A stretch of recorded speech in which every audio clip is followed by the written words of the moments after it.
നമ്മുടെ വീട്ടിൽ പഞ്ചസാര ഇരിപ്പുണ്ടെങ്കിൽ ഇതാ നഖത്തിൽ 2 മാസം നീണ്ടു നിൽക്കുന്ന നല്ലൊരു മൈലാഞ്ചി വീട്ടുണ്ടാക്കിയെടുത്താലോ സിമ്പിളായിട്ട് ഇതാ ഇതുപോലെ ഒന്ന് വെള്ളം തൊട്ടാൽ മതി, ഭയങ്കരമായിട്ട് റെഡ് കളറായിരിക്കും കേട്ടോ. അപ്പം നമുക്ക് ഉണ്ടാക്കിയെടുക്കാനായിട്ട് ഒരു 1.5 സ്പൂൺ വെള്ളം, ചെറിയ ജീരകം, അതുപോലെ ഒരു 2-3 സ്പൂൺ കാപ്പിപ്പൊടി ഇട്ട് കൊടുക്കാം. കാപ്പിപ്പൊടി ഇല്ലെങ്കിൽ നമുക്ക് 2-3 സ്പൂൺ തേയിലപ്പൊടി ഇട്ട് കൊടുക്കാം കേട്ടോ. ഇനി നമുക്ക് 2-3 സ്പൂണോളം പഞ്ചസാര ഇട്ട് കൊടുക്കണേ.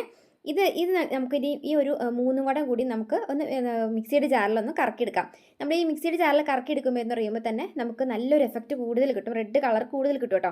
ഇനി നമുക്കൊരു പഴയ സ്റ്റീലിൻ്റെ പാത്രമോ അല്ലെങ്കിൽ നമുക്ക് വീട്ടിലെ പാട്ട ഇരിപ്പുണ്ടെങ്കിൽ പാട്ടയിലോ നമുക്ക് ഇതുപോലെ ഇട്ട് കൊടുക്കാം. ഇനിയിപ്പം പാട്ടയില്ലാത്ത ആളുകൾ നമുക്ക് ഇതുപോലെ വീട്ടിലെ പഴയ പാത്രത്തിനകത്തേക്ക് നിങ്ങൾക്ക് ഇതുപോലെ ഒരു ഫോയിൽ പേപ്പർ വെച്ച് കൊടുക്കുകയാണെങ്കിൽ കത്തി പിടിക്കാതിരിക്കും. ഇനി ആ പൊടി നമ്മൾ ഇട്ട് കൊടുത്തിട്ട് സെൻറ്ററിൽ ഒരു ടൈൽസിൻ്റെ കഷ്ണം ഇറക്കി വെച്ചിട്ട് അതിൻ്റെ ഉള്ളിൽ ഒരു സ്റ്റീലിൻ്റെ പാത്രം കൊണ്ട് ഇറക്കി വയ്ക്കാം കേട്ടോ. ഇനി അതിൻ്റെ തൊട്ട് മുകളിൽ നമുക്കൊരു കുഴിയുള്ള പാത്രത്തിലേക്ക് ഒരു കുറച്ച് വെള്ളം വെച്ചിട്ട് ഒരു 10 മിനിറ്റിന് സിമ്മിലിട്ട് കൊള്ളണം. സിമ്മിലിട്ടതിന് ശേഷം നമുക്ക് തീ ഓഫ് ചെയ്യുക. ഓഫ് ചെയ്തതിന് ശേഷം